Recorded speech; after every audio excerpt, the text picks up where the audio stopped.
علماء کرام، معزز سامعین، پردہ نشین خواتین، السلام علیکم ورحمۃ اللہ وبرکاتہ۔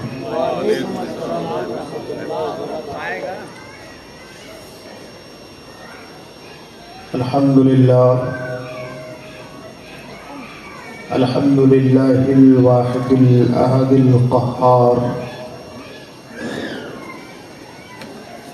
العزیز القوی الغفار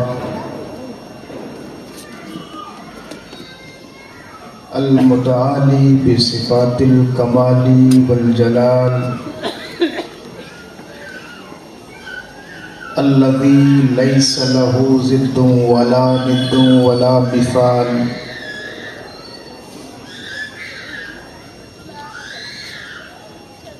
والصلاة والسلام على سید المرسلین خاتم النبیین رحمت للعالمین وعلى آلہ الطیبین الطاہرین وأصحابه الهادين المهتدين، أما بعد، فأعوذ بالله من الشيطان الرجيم، بسم الله الرحمن الرحيم، هو الذي أرسل رسوله بالهدى ودين الحق ليظهره على الدين كله، صدق اللہ العلی العظیم وصدق رسولہ النبی الامین المتین الکریم، ونحن على ذلك لمن الشاہدین والشاکرین والحمد للہ رب العالمین۔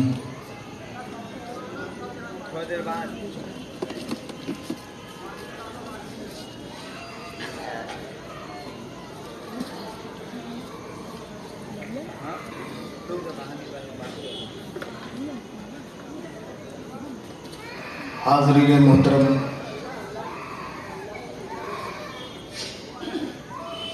تلاوت کی ہوئی آیت کریمہ پر گفتگو شنید کرنے سے قبل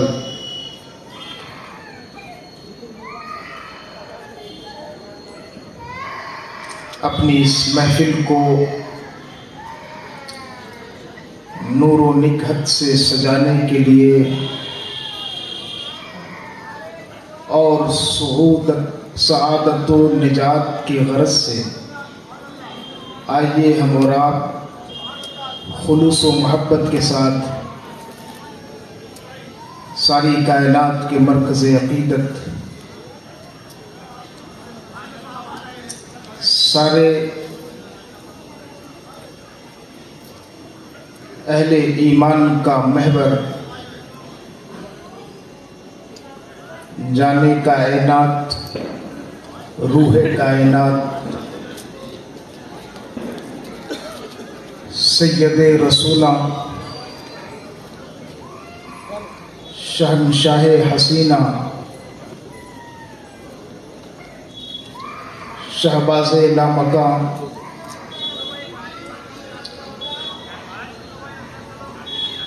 چار سازہ درد بندہ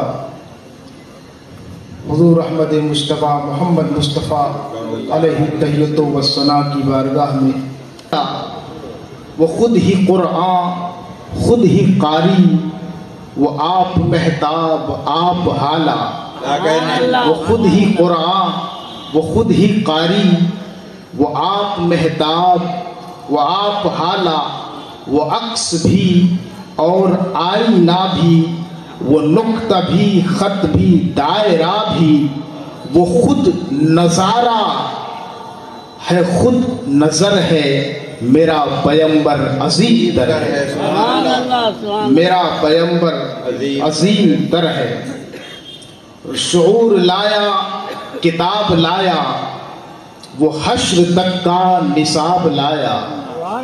شعور لایا، کتاب لایا، وہ حشر تک کا نصاب لایا، دیا بھی کامل نظام اس نے اور آپ ہی انقلاب لایا، دیا بھی کامل نظام اس نے اور آپ ہی انقلاب لایا، وہ علم کی اور عمل کی حد بھی ازل بھی اس کا اور ابد بھی، وہ ہر زمانے کا راہبر ہے، میرا پیغمبر عظیم تر ہے، وہ ہر زمانے کا راہبر ہے، میرا پیغمبر عظیم تر ہے۔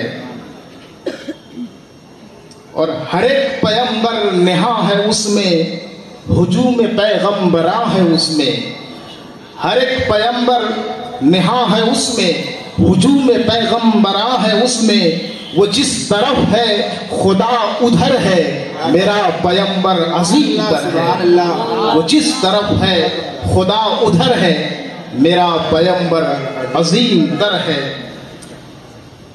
اور ذرا حیات رسول صلی اللہ علیہ وسلم کا نقشہ ملاحظہ کریں اس بند میں کہ بس ایک مشکیزہ ایک چٹائی، ذرا سی جو ایک چارپائی، بس ایک مشکیزہ ایک چٹائی، ذرا سی جو اور ایک چارپائی، بدن پہ کپڑے بھی واجبی سے، نہ خوش لباسی نہ خوش طبائی، ارے یہی ہے کل کائنات جس کی گنی نہ جائے صفات جس کی، وہی تو سلطان بحر و بر ہے، میرا پیغمبر عظیم تر ہے، میرا پیغمبر عظیم تر ہے۔ سبحان اللہ۔ اور جو اپنا دامن لہو سے بھر لے، مصیبتیں اپنی جان پر لے، جو اپنا دامن لہو سے بھر لے، مصیبتیں اپنی جان پر لے، جو تیغ زن سے لڑے نہتا، جو غالب آ کر بھی صلح کر لے، جو تیغ زن سے لڑے نہتا، جو غالب آ کر بھی صلح کر لے، اسیر دشمن کی چاہ میں بھی، مخالفوں کی نگاہ میں بھی، امی ہے صادق ہے معتبر ہے، میرا پیغمبر عظیم تر ہے، میرا پیغمبر عظیم تر ہے۔ بشر نہیں عظمت بشر ہے، میرا پیغمبر عظیم تر ہے۔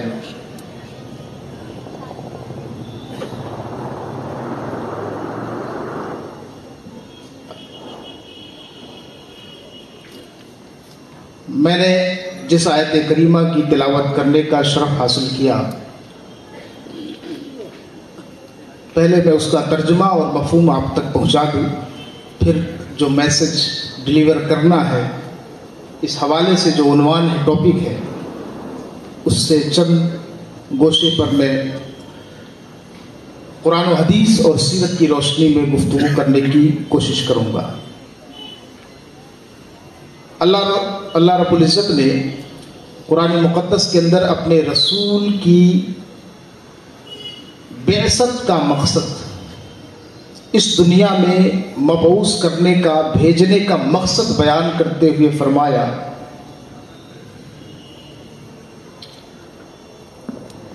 هو الذی ارسل رسولہ بالہدی ودین الحق لیظہرہ علی الدین کلہ۔ اللہ وہی ذات ہے جس نے اپنا رسول بھیجا، پیغمبر بھیجا، ہدایت کے ساتھ اور دین برحق کے ساتھ۔ اس پیغمبر کو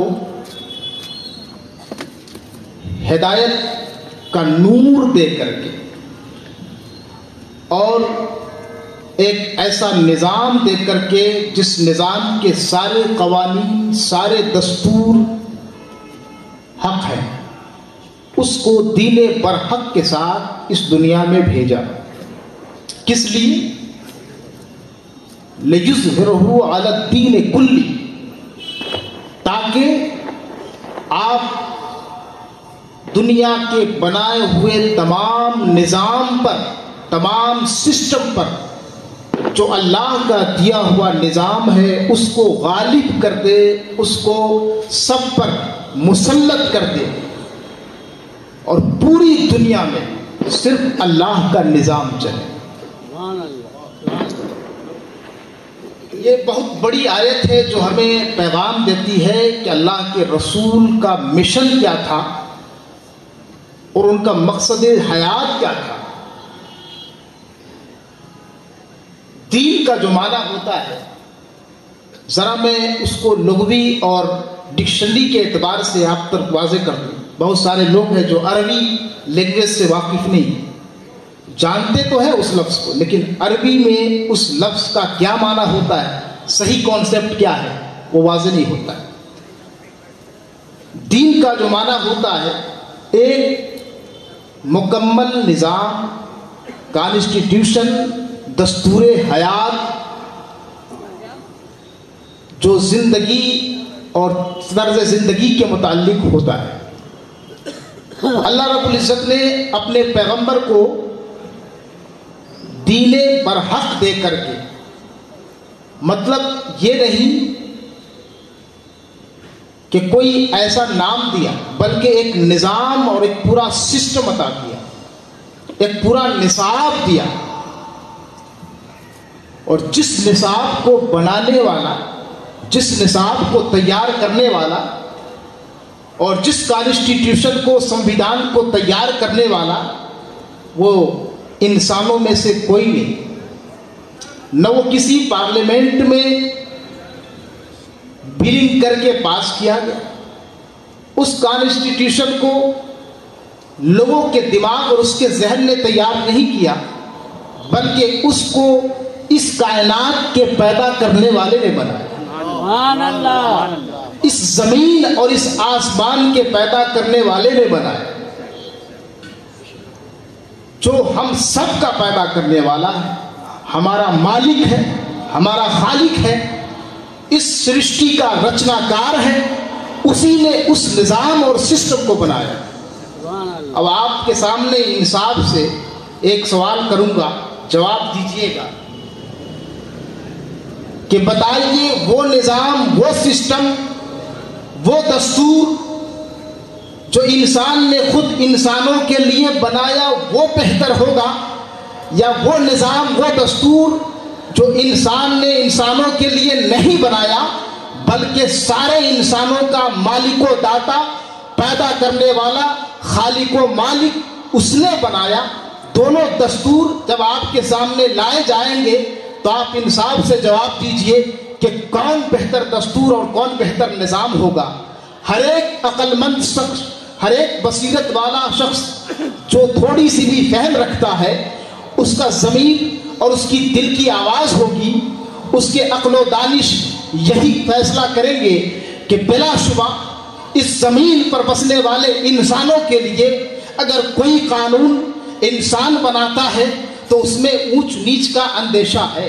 کوئی قانون انسان مرتب کرتا ہے تو اس میں کجی اور کمی کا اندیشہ ہو سکتا ہے، کیونکہ نہ انسانوں کے پاس اتنا پاورفل عقل ہے، نہ اتنا دماغ ہے، نہ اتنا ذہن ہے جس کو پرفیکٹ کہا جائے، جس کو کامل کہا جائے، جس کو سروتم کہا جائے، بلکہ سارے انسان مل کر کے بھی اپنا دماغ چلانے کی کوشش کرے تب بھی اسے عقل کامل نہیں کہہ سکتے ہیں.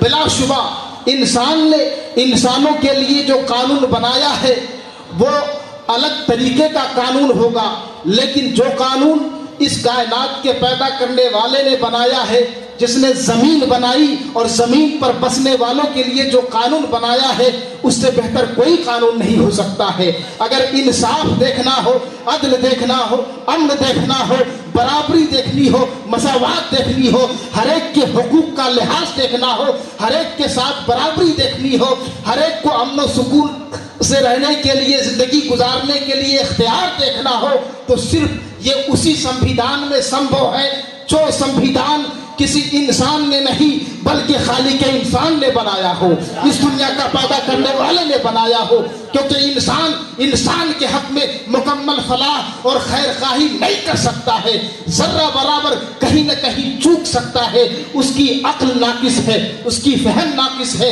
اس کی سوچ ناقص ہے، اس کی دانش ناقص ہے، وہ جب بھی کچھ بنائے گا کہیں نہ کہیں چوک ہو جائے گی، کہیں نہ کہیں کمی رہ جائے گی، کہیں نہ کہیں جذبات کے رو میں بہ کر کے کوئی غلط قانون بنا سکتا ہے۔ بلا شبہ اس کائنات میں اور اس دھرتی پر، اس سرزمین پر اگر کوئی نظام، کوئی دستور، کوئی کانسٹیٹیوشن جو پوری زمین کو جنت بنا سکتی ہے اور پورے انسان کو انصاف اور نیائے دلا سکتی ہے، تو وہ صرف مالک کا بنایا ہوا دستور ہوگا، خالق کا بنایا ہوا دستور ہوگا، جو انسان میں سے نہیں ہے، انسانوں کا پیدا کرنے والا ہے۔ سبحان اللہ، کیا کہتے ہیں، سبحان اللہ۔ سب سے پہلے میں اس بات کو واضح کر دوں کہ رسول اللہ صلی اللہ علیہ وسلم کو اللہ نے اس سسٹم اور اس نظام زندگی کو دے کر کے مبعوث کیا جو خود اس نے تیار کیا، اور اس کی خوبی میں اور بیان کروں۔ مغربی ممالک، ویسٹرن کلچر یا ویسٹرن جو بھی کنٹریز ہے، آپ وہاں سے لے کر کے جو بہت ہائی کلاس کے پڑھے لکھے سمجھے جاتے ہیں،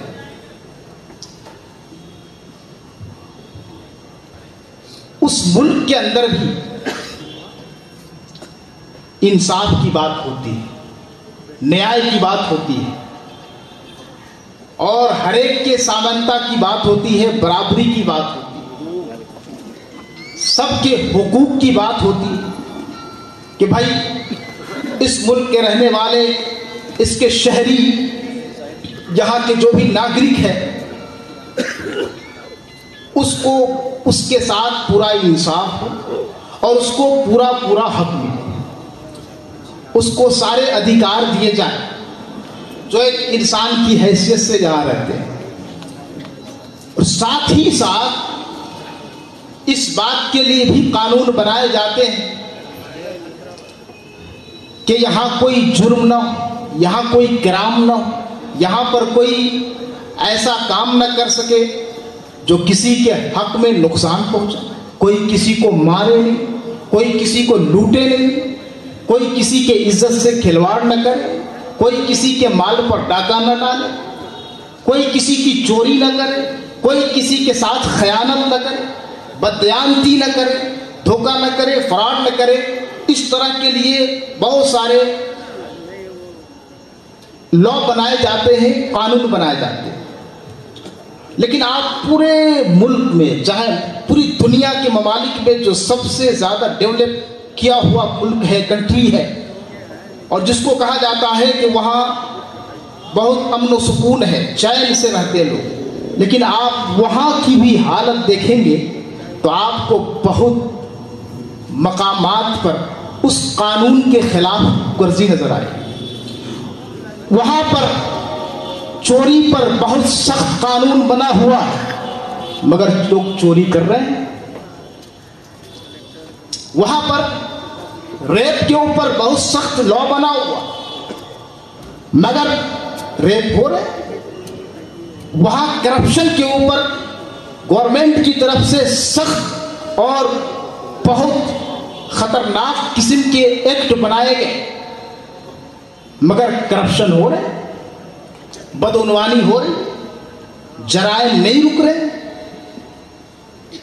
جرائم کو روکنے کے لیے، کرائم کو روکنے کے لیے سخت سے سخت ایکٹ اور قانون بنائے جا چکے، مگر جرائم رکے نہیں، ہو ہی نہیں۔ وجہ کیا ہے؟ وجہ اس کی کیا ہے تو میں صاف بتا دوں، وجہ اس کی یہ ہے کہ جتنے بھی قوانین اور جتنے بھی دستور اور کانسٹیٹیوشن ہیں جو کسی چوری کو روکنے کے لیے، ڈاکے کو روکنے کے لیے، کرپشن کو روکنے کے لیے بنائے جاتے ہیں، اس کا بنانے والا خود انسان ہے۔ اس کو خود انسان اپنے ذہن سے تیار کیا۔ اس کو انسانی دماغ نے تیار کیا ہے، اس لیے یہ فلاپ ہو رہا ہے۔ کیونکہ جس نے اس دنیا کو بنایا اور اس دنیا پر بسنے والے انسان کو بنایا اور اس انسان کے اندر شعور و عقل رکھا، وہ زیادہ بہتر جانتا ہے کہ اس کے لیے کیا اچھا ہوگا، یا خود انسان بہتر جانتا ہے کہ انسانوں کے لیے کیا اچھا ہوگا؟ بلا شبہ اس سے بہتر کوئی نہیں جان سکتا جس نے اس دنیا کو بنایا ہے۔ تو یہ قانون اس لیے فلاپ ہو رہے ہیں کہ سارے ایکٹ بن کر کے اس کے باوجود بھی اس کی خلاف ورزی ہو رہی ہے، چونکہ انسانوں نے بنایا، اور خدا کا بنایا ہوا جو نظام ہے، خدا کا جو بنایا ہوا دستور ہے، اس میں یہ بات نہیں ہے کہ آپ کسی پر جرم کرنے کے بدلے قانونی کارروائی کریں، بلکہ اللہ کے قانون میں یہ بات ہے کہ آپ اسے ڈرائیں نہیں، بلکہ اس کے دل کے اندر، اس کی فطرت میں ایسے اخلاقی جوہر پیدا کر دے کہ وہ جرائم کو کرنا تو دور کی بات، کسی گناہ کے بارے میں خیال تک لانے کی کوشش نہیں کرے۔ سبحان اللہ۔ وہ دلوں کو بدلتا ہے۔ جو خدائی نظام ہے، جو خدائی دستور ہے، وہ انسان کے اندر کی فطرت کو بدلتا ہے۔ اس لیے ضرورت اس بات کی ہے کہ میرے آقا علیہ الصلوۃ والسلام نے جو ریاست مدینہ کی شکل میں ایک اسٹیٹ قائم کیا اور جد و جہد سے مسلسل اللہ کے نظام کو نافذ کیا، ذرا اس کی جھلک دیکھے اور آج کے دنیا کے حالات دیکھے، زمین و آسمان کا فرق نظر آتا۔ اس کو چھوڑ دے۔ میں بتا رہا ہوں کہ آقا علیہ الصلوۃ والسلام نے کیسے انقلاب لایا۔ ہم کہتے ہیں کہ آج ہم گھر سے نکلنے میں ڈرتے ہیں، ہمیں خوف ہوتا ہے۔ گھر کے اندر سو رہے ہیں، ڈر ہے کہ کوئی آ کر کے مار نہ دے۔ ہم امن سے، سکون سے سو نہیں رہے، کہیں سفر نہیں کر رہے۔ یہ اس ملک کا حال نہیں، کئی ممالک کا حال ہے۔ کیوں؟ یہ امن و امان کیوں اٹھ گیا؟ یہ چین و سکون کیوں اٹھ گیا؟ اس لیے کہ اس دستور کو، اس نظام کو، اس سسٹم کو جس میں صحیح طور سے امن تھا، پیس تھا، اور پوری انسانیت کے لیے اس میں فلاح و صلاح تھی، اس کو ہم لوگوں نے بہت پیچھے چھوڑ دیا ہے۔ آقا علیہ الصلوۃ والسلام کے اس معاشرے میں، جس معاشرے میں چوری ڈکیتی معمولی، بہت ہی معمولی کھیل کود کی طرح، اور ایسے لوگ جو راہ چلتے مسافروں کو لوٹنا اپنا پیشہ بنائے ہوئے، کیسے تبدیلی آتی ہے؟ خود آقا علیہ الصلوۃ والسلام کی زبان سے سنی۔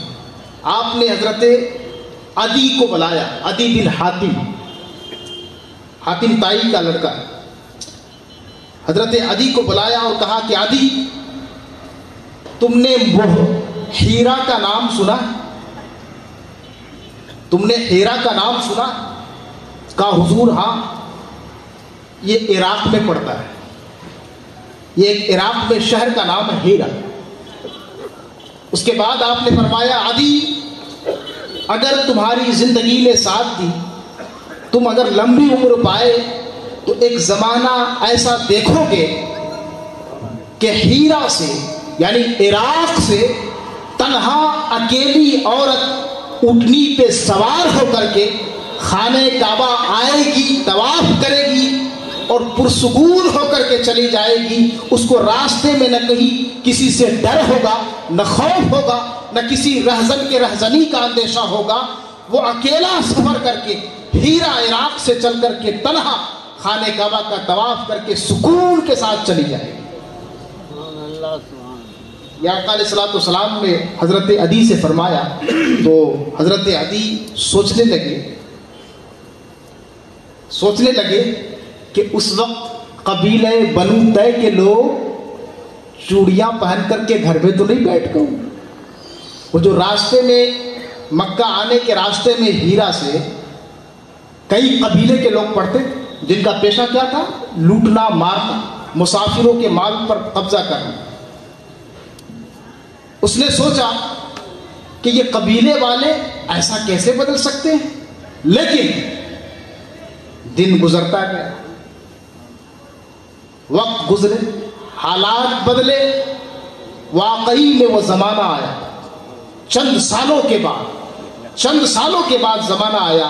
حضرت عدی نے دیکھا کہ ہیرا عراق سے تنہا اٹھنی پر سوار ہو کر کے اکیلی عورت اتنی لمبی مسافت طے کر کے سفر کرتے ہوئے خانہ کعبہ آتی ہے اور پرسکون انداز میں چلی جاتی ہے. وہی قبیلے، وہی گروہ، وہی طبقے جو رہزنی کرتے تھے، ڈاکہ ڈالتے تھے، مسافروں کو لوٹتے تھے، اب وہی قبیلے ایسے بدل گئے ہیں کہ مسافروں کو لوٹتے نہیں ہیں، مسافروں کی خبر گیری کر رہے ہیں، ان کی خدمت میں لگے ہوئے ہیں کہ ان کو پانی پہنچایا جائے، ان کو کھانا پہنچایا جائے، ان کے حاجت و ضرورت کو دیکھا جائے.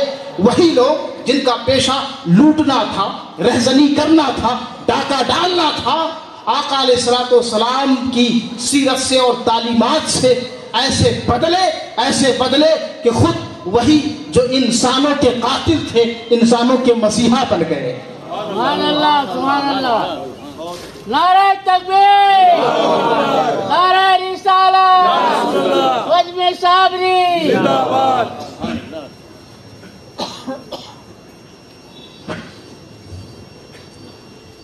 تو یہ جو ہماری زندگی میں یا پوری دنیا کو جو ابھی بہت سارے مسائل پریشان کر رہے ہیں، اس میں سے بڑا مسئلہ، ایک بڑا ایشو ہے، وہ ہے بد امنی، بے چینی. کہ انسان عالی شان بنگلے میں تو ہے اور بہترین قیمتی گاڑیوں میں چل رہا، فضاؤں میں جہاز کے اوپر پرواز کر رہا، ستاروں پہ گمنڈ ڈال رہا، لیکن نہ اسے باہر کی دنیا میں سکون ہے اور نہ اسے اندر کی دنیا میں سکون ہے. دونوں طرح کا سکون ختم ہے. یہ اندر جو سکون ہونا چاہیے، من کے اندر جو شانتی ہونی چاہیے انسان سے، وہ بھی چھن چکی ہے، اور جو باہر کی دنیا کا سکون ہے وہ بھی ختم ہو چکا ہے. ہر انسان اس بے چینی اور اضطراب سے دہل رہا ہے. آج پوری دنیا کو جو کرائسس اور بحران مبتلا کر رکھا ہے، اس میں سب سے بڑا بحران ہے بد امنی کا، ظلم کا، تشدد کا.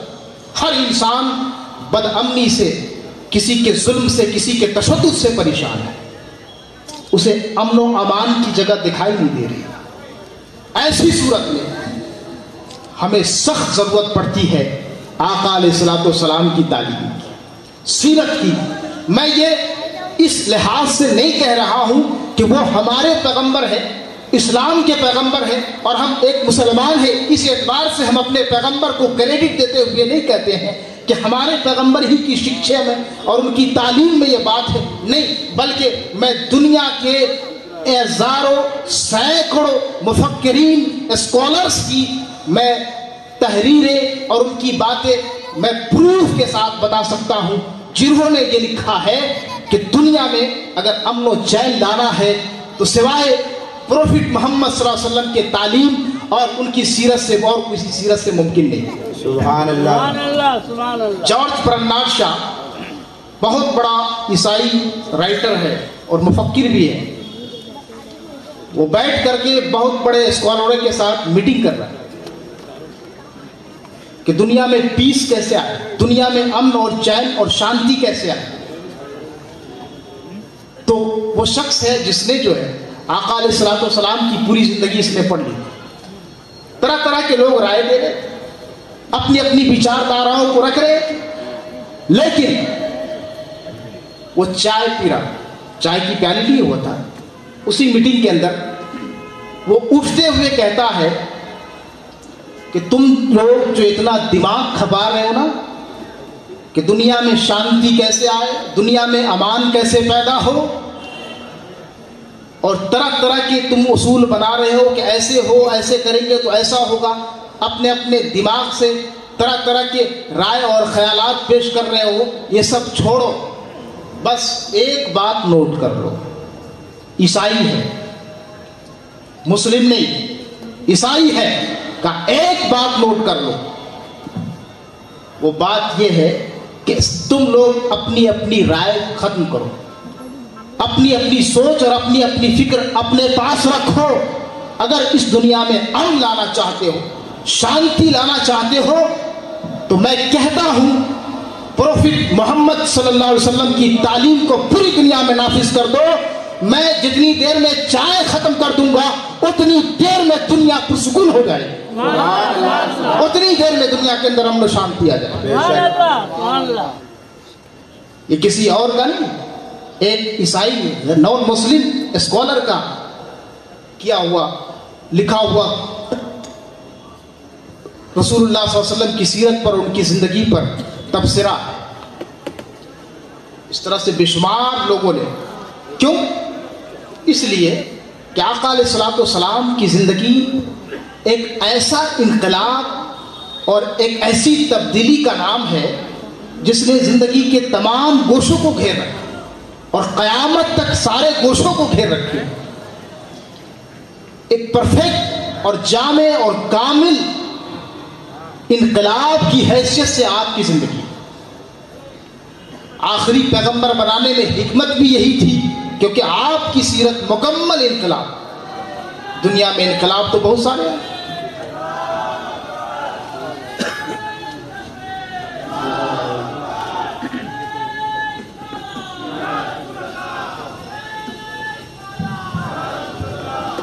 نعرہ تکبیر، نعرہ تکبیر، نعرہ رسالت، نعرہ رسالت. فیضان غریب نواز، فیضان غریب نواز، فیضان مخدوم سمنا، فیضان مخدوم سمنا، فیضان مخدوم سمنا، فیضان شیخ العالم حضور صاحب سجادہ رضوی شریف، حضور شیخ آدم، حضور صاحب سجادہ. نعرہ رسالت. حضرات، آپ حضرات اپنی جگہوں پہ بیٹھ جائیں. آپ حضرات تشریف رکھیں، اور کمیٹی کے جو ارکان ہیں، بزم صابری کے جو ارکان ہیں، ان سے بھی میں مؤدبانہ گزارش کروں گا کہ وہ جگہ لے لیں، اور جو مہمانان ہیں بیٹھ جائیں. لے لیں.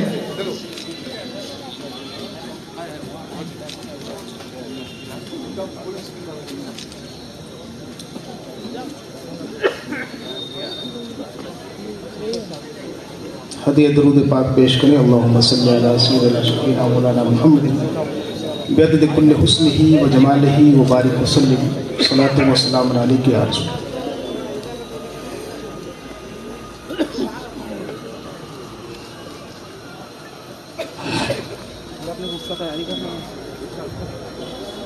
تو جو عالمی مسائل کی صورت میں، ورلڈ کرائسس کی صورت میں جو بڑا ایشو بنا ہوا ہے، تو آپ نے دیکھا کہ انسان بدامن اور بے چین و پریشان ہے.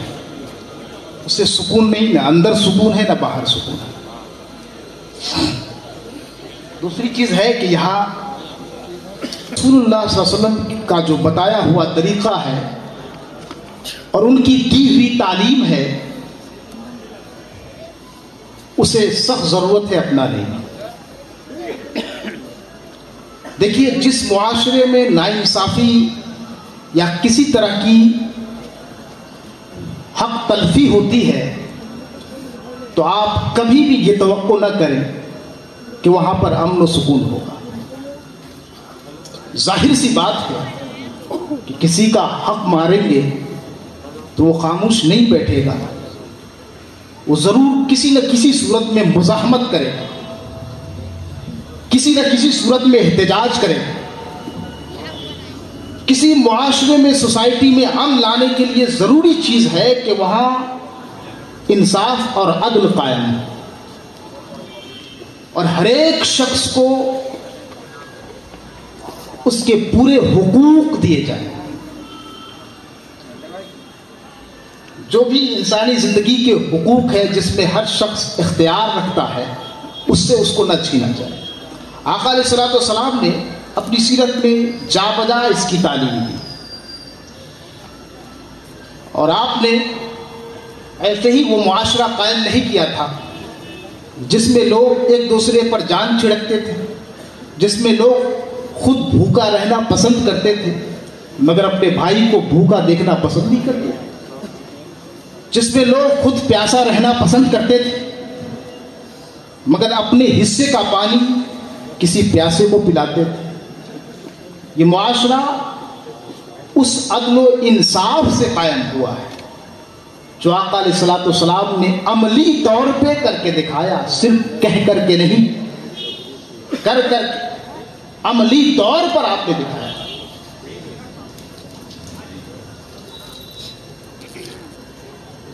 اس معاشرے کے اندر جس میں غلام پر بھی ظلم ہوتا تھا، غلام، اب تو خیر غلام کا رواج ہے ہی نہیں، لیکن اس زمانے میں غلام اور آقا کا رواج تھا، تو غلام کی حیثیت کیا تھی؟